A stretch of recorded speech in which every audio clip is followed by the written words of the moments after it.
welcome back to my channel. I have another what sold video for you this week. If you got a chance to check out my last video, you'll definitely know that my sales this week picked up.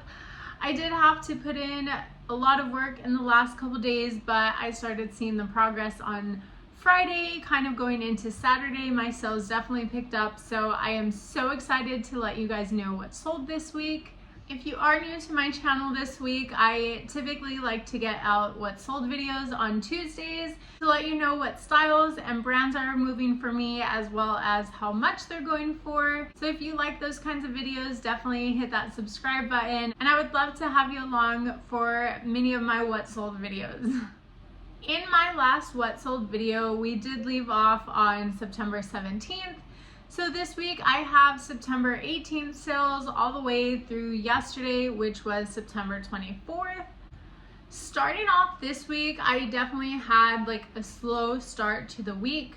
I had my mother-in-law here last week, so I know I started slowing down, kind of putting in work, and I definitely felt it as she was here. So as soon as she left, I did start picking up the slack and started posting, and I did have a chance to go to the bins while she was here, so that was a huge plus and something I desperately needed. So starting this week off, I didn't have a sales the first couple days, but getting into the 20th, we definitely will start there. So like I said, getting into this week's sales, the 18th and the 19th were completely quiet for me. I had no sales this day. I was, however, getting some likes and stuff coming through, but it wasn't nearly as much as I typically get a day, which is how I knew the activity that I was getting was fairly quiet. But getting into September 20th, I did have two sales here. The first one was a small one. It was for a Madewell nude lightweight bralette. This didn't take too long to sell. I want to say it took maybe a month, if that. And I did have this for quite a while. It was from a bins trip way back when, and I just didn't get around to listing it. It was such a lightweight piece. I knew I wasn't going to get much for it, so it did kind of sit around, but I'm really glad I got this listed. I accepted an offer on Poshmark for $9. The fees that I paid into this were $2.95, which left me with a total profit of $4.36 for this bra. Moving on to the next sale, we are on the same day still, September 20th. This one was for a Disney Mickey and Minnie satchel little bag. I did use this so much for my travel pump while I was breastfeeding. So this was just a little bag that I kind of carried around and kept in good condition. I decided to go ahead and post this. I accepted an offer on Poshmark for $20, and the fees that got put into this were $4, which left me with a total of $16 on this bag. After the 20th, I did have another 2 days of silence, which was not fun, but moving into the 22nd, I did have one sale here. This sale happened to be for a Victoria's Sport black open back tank top. I did pick this up at the bins because I do like sourcing Victoria's Sport. I have noted that it doesn't go for too much of a high dollar, but it does tend to move, so I did get this one listed. I had this one listed on the higher end, and I was willing to accept offers. I did receive a $10 offer on this Victoria's Sport top, and I rechecked comps, and kind of looking, the shirt was going for like $10 to $12, so I did take her up on her offer. I paid a total of $2.95 in fees into this, which left me with a total profit of $6.15 for this top. Going into Saturday the 23rd, this is where my sales definitely picked up, and I had sales kind of throughout the day, and towards the end of the day I had a sporadic like 3 sales kind of back to back, which was really nice. Starting us off on the 23rd, I did sell an American Eagle soft and sexy open cardigan. I found this at the bins, and I automatically already knew I love American Eagle. Their soft and sexy collection, I feel, does the best for me.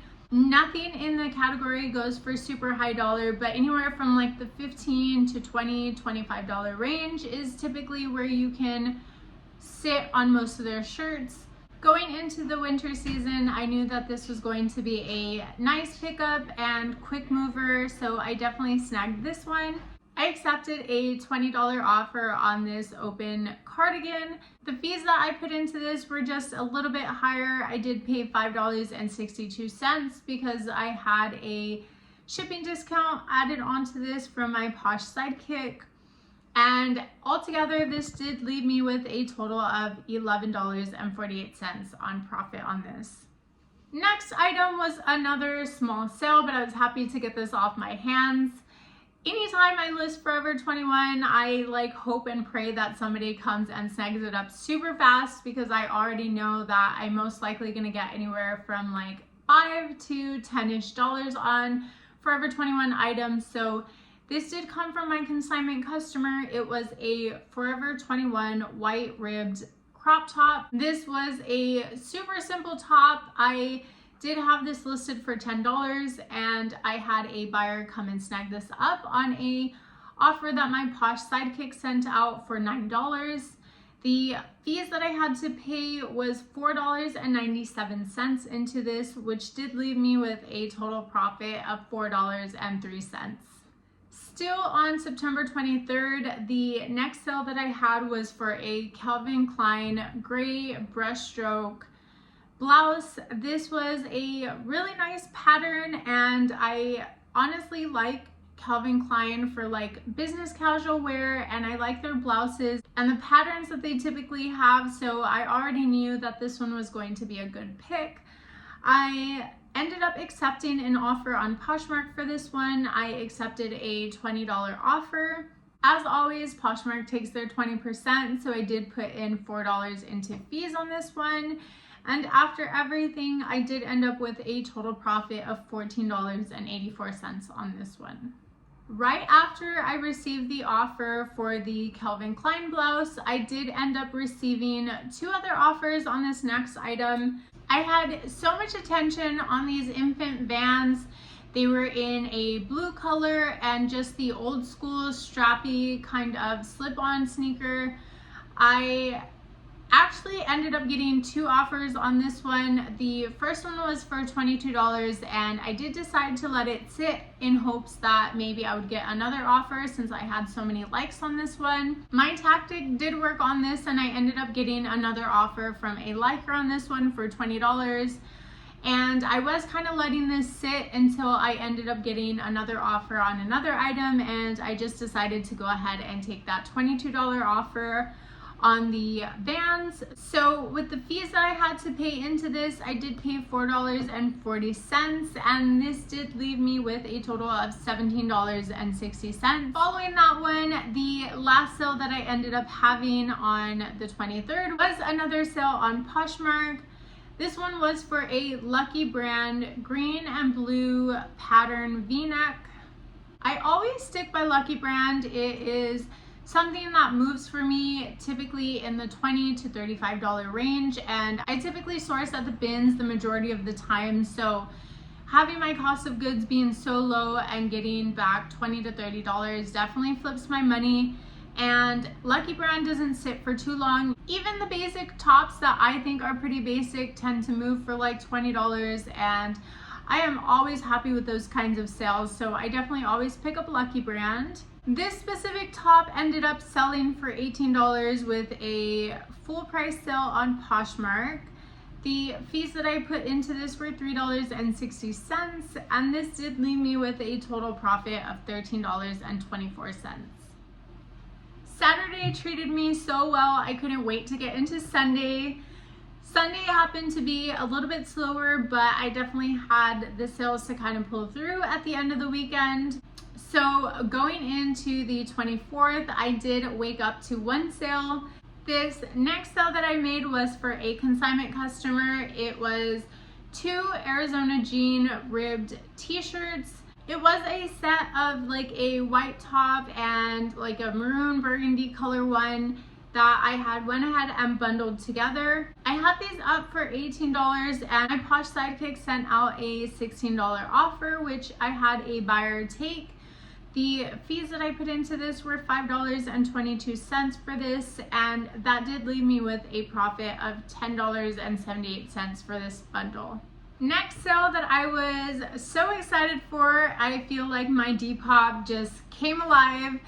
I have not posted on there since about May, and so it's been a little while of no activity as far as posting. I do kind of go in and check because I get likes, but I haven't sent out any offers or posted anything new until I kind of figured out what I was going to be posting on there, and kind of until my cross lister got Depop added onto their section. So I have put this on the back burner.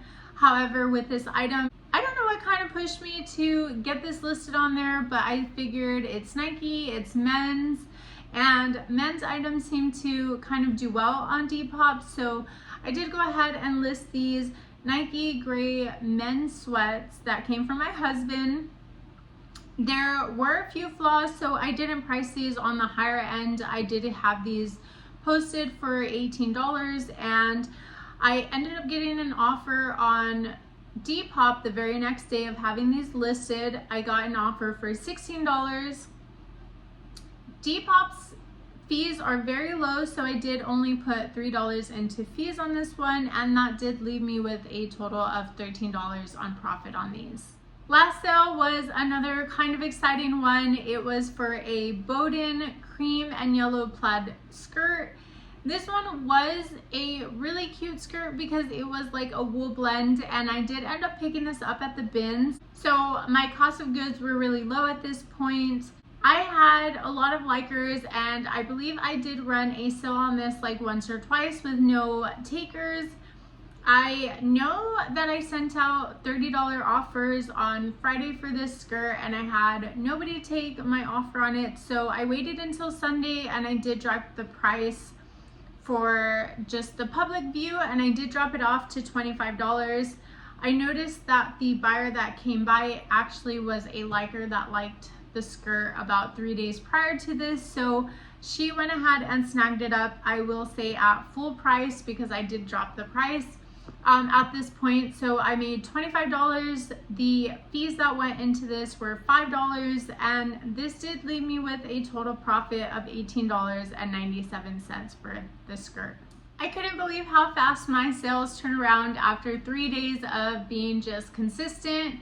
It definitely goes to show that your hard work does pay off once you start being consistent and just listing, cross-listing, and just trying to keep up with the trends and things that are going for the season. I was so happy with the way that things picked up, and this did leave me with a total of 11 sales this weekend. Gross profit on these were a total of $183. And if I remember right, I think I was sitting at about 150, 160 last week. I am gonna leave you guys right here to finish off this week, but we will pick up next week on the 25th. So go ahead and hit that subscribe button down below and follow along so that you can check out what sells next week. Till next time, bye.